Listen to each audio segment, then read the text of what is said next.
Hello there, I'm Michael, and I was wrong, and that's a good thing.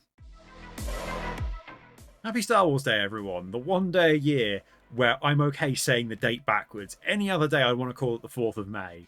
But just for one day a year, May the 4th is allowed. I say is allowed like I'm in charge of how you get to say dates. I should be. I'm British. We made up the language. And because it's Star Wars Day, I like to put out a video about Star Wars. And the other idea I had ended up having like 45 minutes worth of footage to sift through and realised I was never going to edit that in time. So today we're talking more about predictions in Star Wars. And if you saw my last video and then watched the finale of The Bad Batch, you might be going, oh, good backtracking, Michael, well done. Because, yeah, throughout the last season of The Bad Batch, I've made quite a few predictions.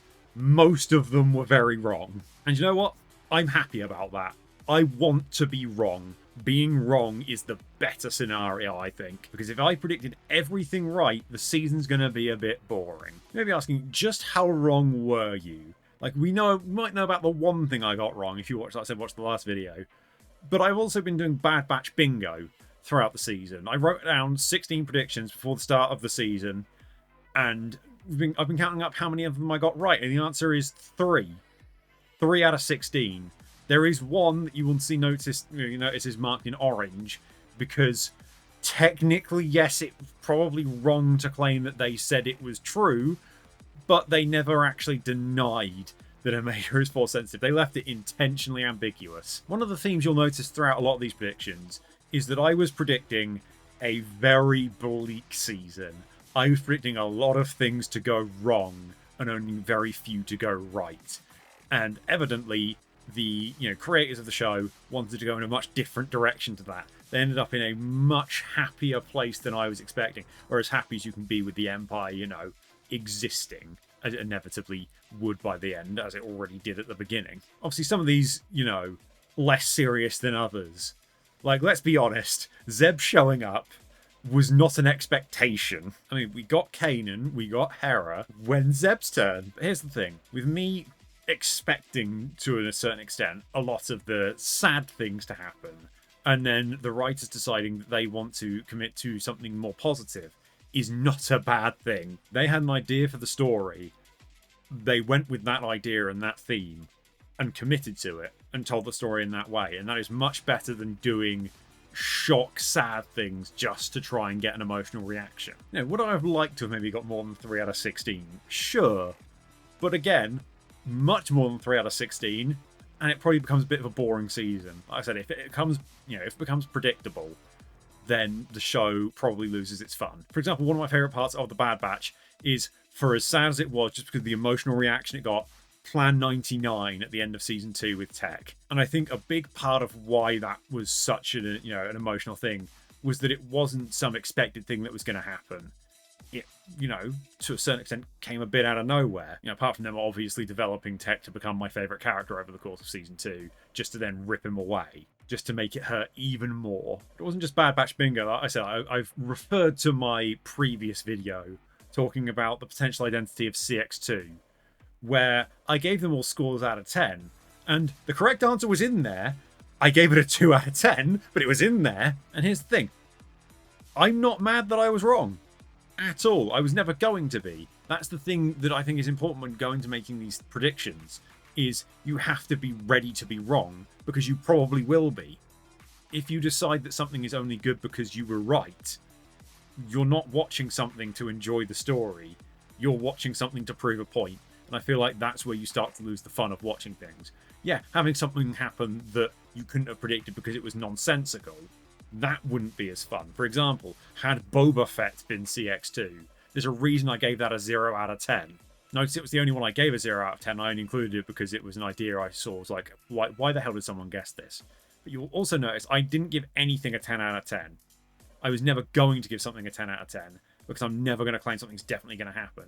If anything, me giving something a 9 out of 10 was me trying to nail my colours to the mast in a certain way, plant my flag in the ground of this is my best idea. I was not like 90% sure. If I was putting it like as percentages sure of the score out of 10, making that, the same sort of number, nothing was getting more than a 5, let's be honest. And it's also the thing of, I've come up with all these predictions of who CX2 is, and it turns out to be no one important. That's fine. they still play an important role in the story. They don't have to be this big reveal. They can be, and like I said, I felt it was leading up to it having some form of reveal, but just because it wasn't doesn't mean that's bad. As well as bringing all the other, CX troopers basically coming together as it was dubbed the worst batch. Having that as a parallel to the Bad Batch at the end of the story there, this like almost a representation of what the Bad Batch could have been had they, fallen into working for the Empire, was probably a better story beat than just having a shock reveal of, oh look, it's Commander Cody or a Crosshair clone. Because what does the story, like, especially if it's a Crosshair clone, where does the story actually go from there? Especially within the greater, more optimistic story they were telling. Because that's the thing, when fans come up with their theories, when I'm making my predictions, I'm doing that without having full knowledge of what the story's doing. I don't have all the pieces. The people writing the story, they have maybe not actually all of the pieces, but a lot more of the pieces that we don't know. And that's what it comes down to. Most storytellers who have been hired to tell these stories are better at that than me. Looking a bit to the future of Star Wars, when, say, Ahsoka Season 2 comes out, I'll probably make a bunch more predictions for that.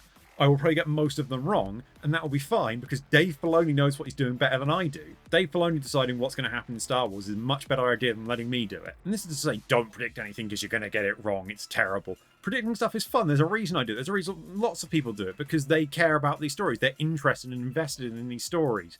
When, you're having this narrative set up for you, it's a natural thing to try and guess where it's going to go, have a bit of fun with it. Keep making theories, keep showing off the stuff that you enjoy, but also don't tie your self-worth and your enjoyment of it to being right, because doing that is what makes it harder to enjoy stories. Like I said, if you're just watching something or reading something or listening to something, or however you're taking in a story, and you're just doing it to see if you're going to be right, chances are you're not going to enjoy it. But if you're making the theories because, you're invested in where the story's going, then you're going to have more fun with it. And sure, sometimes the way a story goes isn't actually enjoyable, and that's not necessarily because you got it wrong. In fact, it's entirely not because you got it wrong in your predictions. Sometimes stories just aren't good. They're not something you enjoy, and that's fine.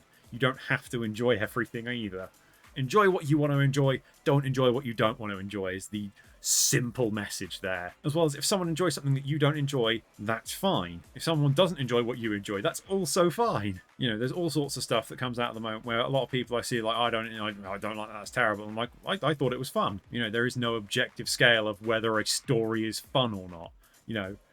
There is no objective scale of if a film is enjoyable. You cannot quantify fun. You cannot quantify how compelling a story is. When I'm giving my prediction scores out of 10, that's not an actual measurement of anything. I say all this almost as a justification for the fact that I've got things wrong, I'm going to keep getting things wrong. We've got plenty of more Star Wars coming up. We've got, Tales of the Empire will be coming out today as this should be getting uploaded. We've got The Acolyte coming out in about a month's time. We might be getting Skeleton Crew this year. We still don't know. Can they just tell us when Skeleton Crew's happening at this point? I'd just quite like to know, honestly. And then obviously, further along than that, you've got Ahsoka Season 2 is happening. We're getting, The Mandalorian and Grogu. We're getting a lot of Star Wars. There are still a lot of, things that should be happening down the line for Star Wars. And I'm looking forward to all of it. And I'm going to keep making predictions.